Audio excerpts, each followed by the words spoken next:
पहा नवीन एपिसोड्स एकदम add free.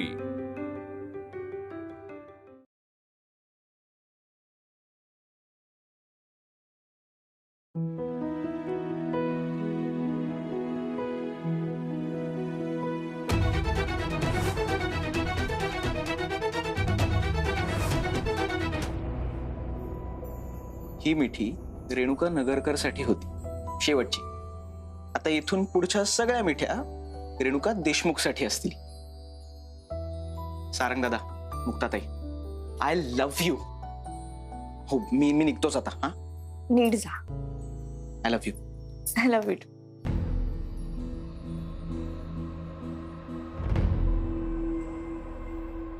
Thank you Sarang आणि वहिनी। मी दोघं नसतात तर आज माझ्या नवऱ्याचं काय झालं असतं काय माहित। होणारा, हो म्हणजे होणारा नवरा।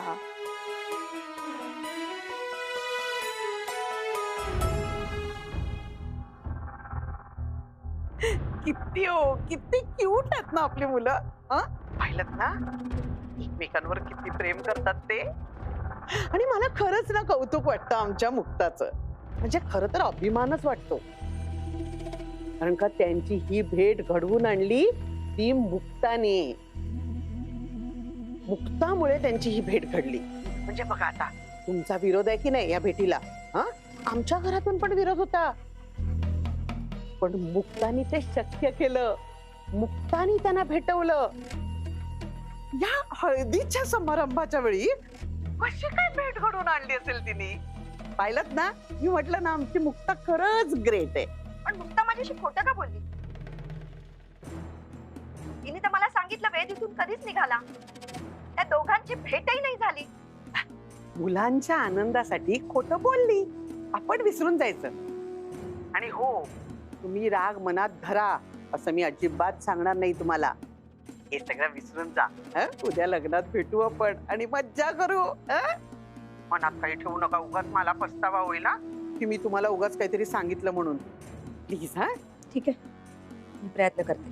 बाय ताई, बाय।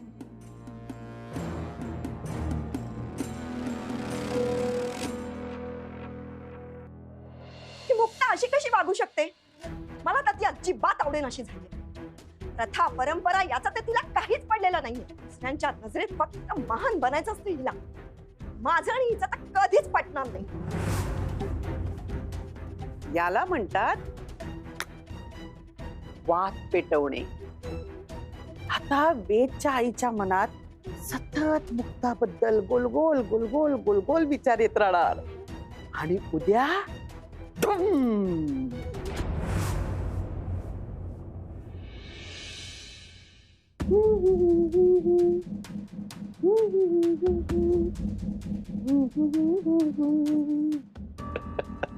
काय अंबिका देवी, आज आपल्या आनंदाला एकदम उधाण आलेलं दिसतंय नाही का? आणि कशामुळे काही कळेल का? हो म्हणजे काय, ज्या दिवसाची वाट बघत होतो तो दिवस आलाय। जो प्लॅन केलाय तो आज सक्सेसफुल होणार आहे। म्हणजे जे ठरवलंय ना आपण ते अगदी डोळ्यासमोर घडणार आहे। म्हणजे नेमकं तू काय करणार आहे? सांग लवकर, जाणून घेण्याची घाई झाली आहे।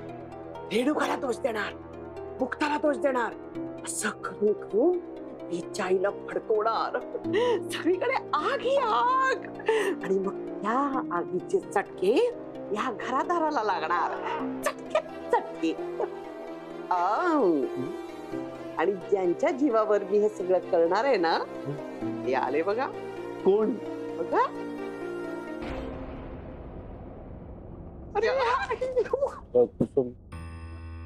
पहिल्यांदा एवढ्या मोठ्या लग्नात आलोय। दोन्ही घर मोठी श्रीमंत, रगड श्रीमंत आहेत, त्यामुळे त्यांचं सगळं बघून दचकून जाऊ नको, घाबरू नको। आपलं बोलणं, आपले कापड काय अगं, एवढं शहरात जाऊन भारी पैकी कापड असे भाड्याने घेऊन आलो तरी तुला वाटतं? टेन्शन घेऊ नको, चल चल आज जाऊ, चल ये।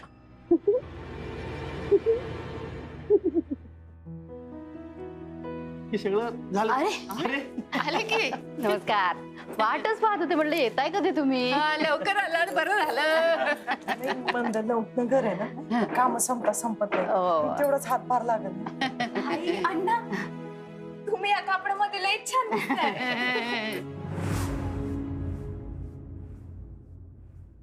शहरातून आणलेत.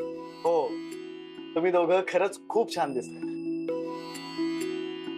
पर तुम्ही दोघंच आलास हा? भक्ती आणि गजा कुठे दिसत नाहीत? नाही काय आहे, भक्तीचं लग्न आहे ना, घरात देव धर्माचं पण चालू आहे. लग्न होईस तर तिला कुठं बाहेर नेता येत नाही ना, म्हणून मग गजाला पण तिच्या सोबतीला ठेवून आलो. हा बर, तुम्ही फ्रेश होऊन घ्या आणि जरा आराम करा. अहो नाही, सांगा ना आम्हाला काम, म्हणजे आम्हाला अगदी पाहुण्यासारखं समजू नका बरं. अहो पाहुणे नाही, गरजेच आहात तुम्ही. मी सगळी कामं सांगणारच आहे तुम्हाला, पण आधी थोडा आराम करा. काहीतरी खाऊन पिऊन घ्या, चहा तरी प्या. हा आत्मारा ये, मुक्ता घेऊन जा त्यांना. अण्णा या.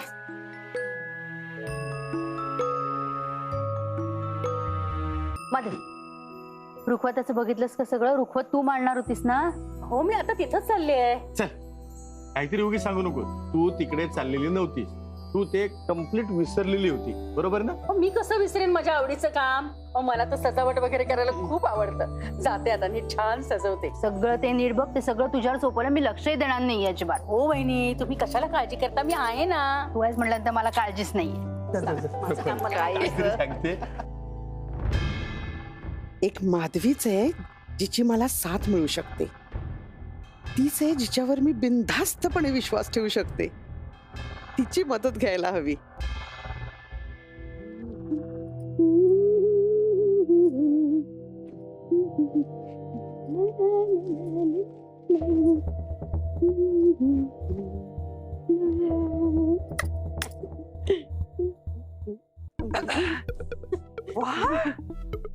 काय रुखवत सजवलंय. वा वा, काय गिफ्टचं डेकोरेशन केलंय. छान दिसतंय ना? खूप छान दिसतंय.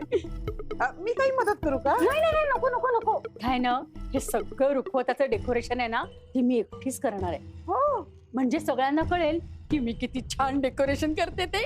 काय छान थाटमाट केलंय ना अगदी रेणुकाच्या लग्नात. वा वा वा. मी काय म्हणते माधवी, हा असाच थाटमाट गायत्रीच्या लग्नात पण असेल का ग? हो असेल ना. काय ना, आता दादा पूर्वीसारखे राहिले नाहीत. ते ना खूप बदललेत. अहो ते सगळ्यांवरती ना सारखाच जीव लावतात. अहो आम्हा सगळ्या बायकांना आपली स्वप्न विचारली होती ना त्यांनी, आणि आता तर ती पूर्ण करायची परवानगी सुद्धा दिली आहे त्यांनी. वैजयंती वहिनी तर ड्रायव्हिंग करायला शिकल्या सुद्धा. आणि आमची गायत्री आहे ना, तिला तर फॅशन डिझायनिंगची हौस होती.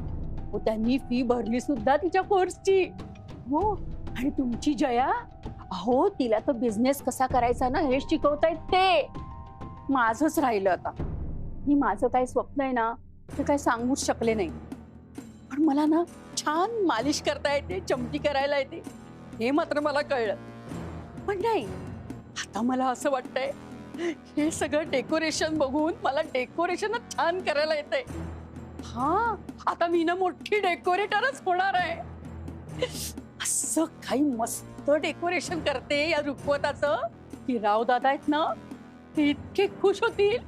मी त्यांना सांगूनच टाकेन की मला मोठं डेकोरेटर व्हायचंय. डेकोरेटर हो, नाही तर कॉर्पोरेटर हो. अगं मी काय बोलतेय, तुझं काय चाललंय? मी काय बोलते त्याच्याकडे लक्ष आहे का तुझं? अगं मी म्हणते, जो हक्क, जो मान सन्मान रेणुकाला मिळतोय, जो थाटमाट रेणुकाच्या लग्नात होतोय, तो तितकाच समान हक्क तुझ्या गायत्रीला मिळेल का? हो, मिळेलच ना. नाही म्हणजे मी असा विचार नाही केलाय हो. मग विचार कर माधवी. तुझी ही शांतता बघून ना मला असं वाटायला लागलं की तुलाही त्या मुक्ताची भुरळ पडली. नाही नाही, तसं नाहीये. नाही नाही, तू विसरली आहेस की तुझ्या युवराजच्या कानफटात मारलं होतं मुक्तानी. नाही, ते मी कधीच आयुष्यात विसरणार नाही. कारण माझ्या लेकराचा झालेला अपमान, पडलेला तो चेहरा मी कधीच विसरू शकत नाही. मी त्या मुक्ताला कधीच स्वीकारणार नाही. मग माधवी विचार कर, आज जर का रेणुकाचं लग्न मोडलं आणि त्यासाठी जर दादानी मुक्ताला जबाबदार धरलं तर तुम्ही काय म्हणताय ते मला काही कळलं नाही. हा पेजच्या घरच्यांना मुक्ताच्या घरच्यांबद्दल तिच्या खानदानाबद्दल काहीच माहिती नाहीये. त्यांच्यापासून दादानी सगळं लपवून ठेवलंय. हंस, नेमकं तुम्ही काय करायचा विचार करताय? हे उघड पाडण्याचा विचार करते. ज्या मुक्ताला रेणुकाच्या लग्नाची जबाबदारी दिलीये त्या मुक्तामुळेच रेणुकाचं लग्न मोडलं तर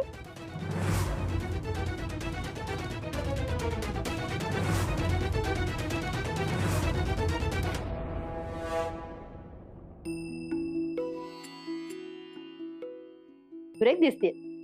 मोठी आई तुम्ही पण. बरं मुक्ता, तुझ्या आई वडिलांनी नाश्ता केला का? बाई मग अशी करत होते ते. हे त्यांच्याकडे लक्ष दे. हा, ते काही मागायचे नाही, लाजतील उगाच. हा, लक्ष ठेव त्यांच्याकडे. मला वाटत नाही तसं होईल, कारण मी त्यांना छानपैकी समजावून आलोय. आता हे घर तुमचंच आहे, इथे परकेपणा जाणवू देऊ नका. काय हवं नको ते मागत जा. तुम्ही घरभर कुठेही फिरू शकता. तुम्हाला काय हवं नको खायला प्यायला सगळं मागून घेत जा. असे राहू नका, सांगून आलोय मी त्यांना. फरक पडेल. हे फार बरं केलं तुम्ही. आणि ते काय सारखं ते मालक मालक मालकीण हे म्हणतात ना, हे आधी बंद व्हायला पाहिजे. हो, किती वेळा सांगितलं पण ऐकतील तर शपथ. मुक्ता, आता तू सांग बाई एकदा. आता त्यांच्या ते अंगवळणी पडले ना, सवय व्हायला थोडा वेळ लागेल. नाही, थोडा वेळ जाऊ दे, पण ते पूर्णपणे बंद व्हायला पाहिजे. सांग जरा त्यांना. हो. आणि काय एवढे दागिने घेऊन कुठे निघाला? घरातले सगळे जरी तयार झाले, त्यांच्या आवडीचे दागिने त्यांना घालायला देते, बाकी काय. हा, अरे मुक्ता, हे 10 लाख रुपये आहेत. हे तुझ्याकडे ठेव. काय लग्न कार्य आहे, सातत्याने पैसे लागतील. जे काय असतील ते याच्यातनं खर्च कर. नाही दादा, माझ्याकडे पैशाची जबाबदारी नका देऊ, तुम्ही तुमच्याकडेच ठेवा. मी काही बघणार नाही आता. माझी सून आहे, हुशार सून मला मिळालेली आहे. सगळी जबाबदारी तिच्याकडे देऊन मी मोकळा होणार. माझ्याकडे नको कुठल्याही जबाबदाऱ्या. पण मी यांच्याकडे देते. त्यांच्याकडे कशाला? त्याला नको. त्याला बाहेरची कामं आहेत ते करू देत त्याला. सगळी घरकामं तूच करायची. हे सगळ्या जबाबदाऱ्या तुझ्या आहेत, तू सांभाळ. ठीक आहे, मी तिजोरीत ठेवून येते. तू कुठेही ठेव. माझ्याकडे सारखं मागायला येऊ नको. हे संपले की मागायला ये.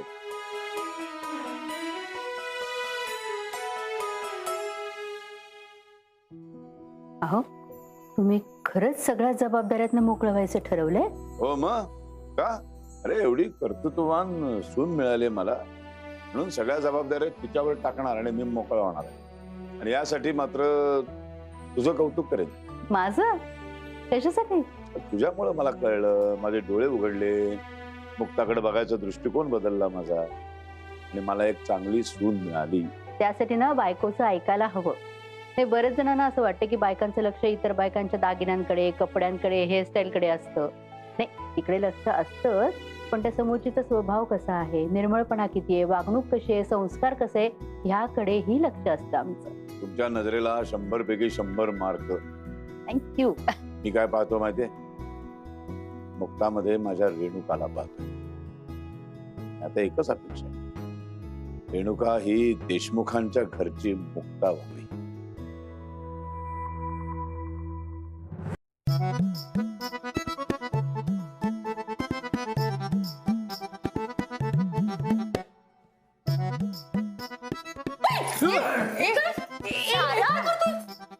एक मिनिट, इथे तुम्हा पुरुषांचं काहीच काम नाही. तुम्ही गेलात तरी चालेल. आम्ही ते हे म्हणजे हे ते काय तुम्ही काय इथे दमशरार खेळायला आलात? मुलींना त्यांना सोप्या भाषेत समजणार नाही, त्यांना ना धक्के मारून बाहेर काढा. धक्के? मुक्ता बघ तुझी काकी कसं बोलते माझ्याशी, आहे का? नाही, धक्के बिक्के मारायची काही गरज नाही. त्यांना सांगितलं की ते ऐकतील. काका, तुम्ही असं बायकांमध्ये नाही यायला पाहिजे. तुम्ही जा बरं. आम्हालाही रेणुका सोबत थोडा वेळ घालवायचा आहे. तिला असं छान नटताना सजताना पाहिजे. पण नाही, नटताना वगैरे काही नाही. नटल्यावर पहा, अजून नटायचं बाकी आहे. आणि आम्ही सगळ्या बायका तिला नटवतोय. तुम्ही जा, नंतर बघा. बाई बाई बाई बाई, आज आहे ना कोणीच आता डायनिंग टेबलवर नाश्ता करायला येणार नाही असं वाटतंय. म्हणजे मला आता सगळ्यांच्या खोलीमध्ये जाऊन त्यांना नाश्ता द्यावा लागणार आहे. एकतर माझ्या डोक्यावर कामाचा एवढा लोड असतो आणि आता हे लग्न, आता या लग्नामध्ये माझ्या नुसत्या पायाला भिंगरीच लावली आहे बघा. हा पण रात्री जर माझे पाय दुखले तर मग कोण येणार आहे दाबायला? मलाच माझे पाय दाबायला लागणार आहे. पण मीच माझ्या हाताने जर पाय दाबले तर माझे हात दुखायला लागले तर मग माझे हात दाबायला कोण येणार आहे? ए, गप! बस. आशाताई,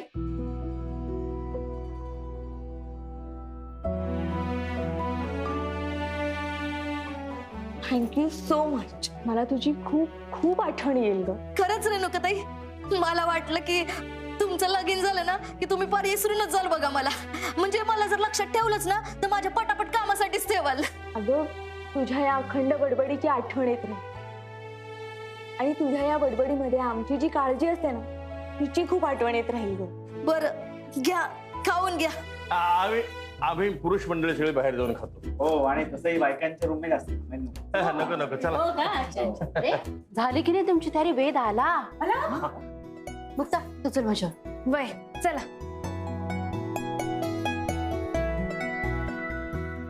रेणुकाताई तुम्ही खाऊन घ्या.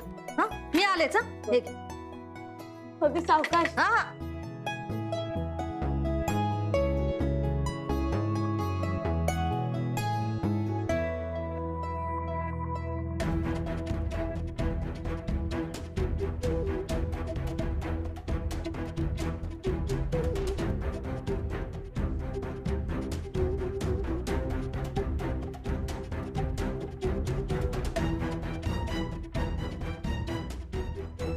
रेणुका,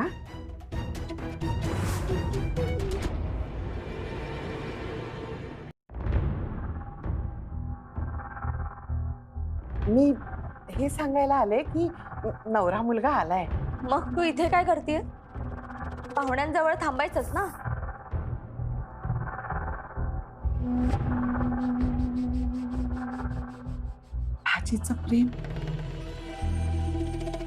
भाजीचं प्रेम मला इथे घेऊन आलं. मला माहितीये माझ्या नवऱ्याच्या अशा वागण्यामुळे माझी माणसं माझ्यापासून दुरावली आहेत, माझी नाती तुटली. पण म्हणून भाजीवरचं प्रेम नाही ना कमी होत. रेणुका बाळा, मला तुझी खूप काळजी वाटते ग. सारखी मला ना मनात एक भीती वाटते. म्हणून मी तुला सावध करायला आले. कसली भीती? मुक्ताच्या खानदानाबद्दल वेदच्या घरच्यांना आपण काहीच कल्पना दिली नाहीये. बघ ना, म्हणजे त्या गरीब घराण्यातली आहे, तिचं खानदान काय आहे, तिचे वडील ती संबळ वाजवायचे वगैरे वगैरे. म्हणजे तुला वेदच्या घरचे माहिती आहेत ना.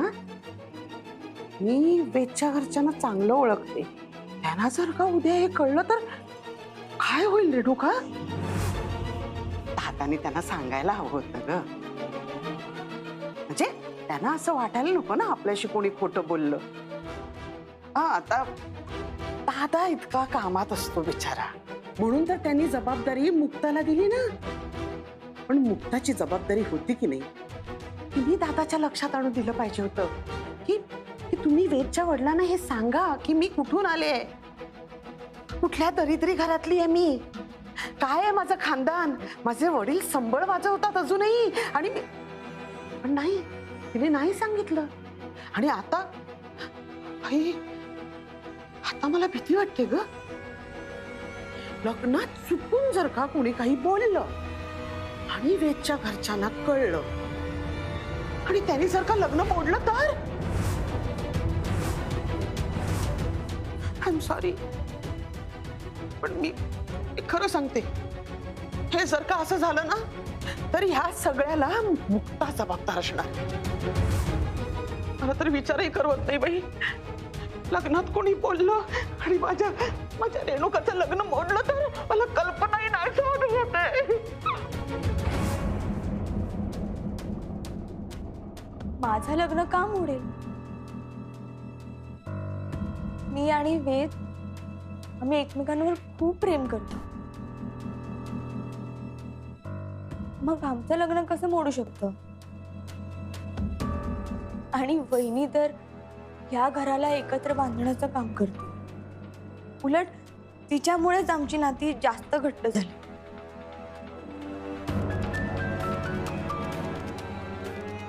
आत्या चुकीचा विचार करते. तिचं लग्न नाही मोडू शकत.